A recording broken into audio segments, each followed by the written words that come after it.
देखंतु निश्चय मान्यवर मुख्यमंत्री श्री मोहन चरण माझी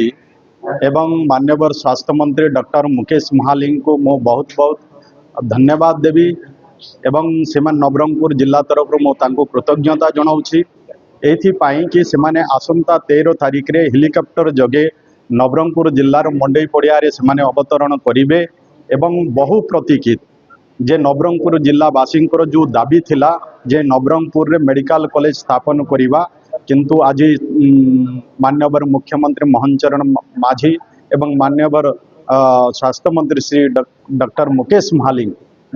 आसवे एवं तार शिलान्यास करेंगे। निश्चय या द्वारा नवरंगपुर जिले में एक उपांत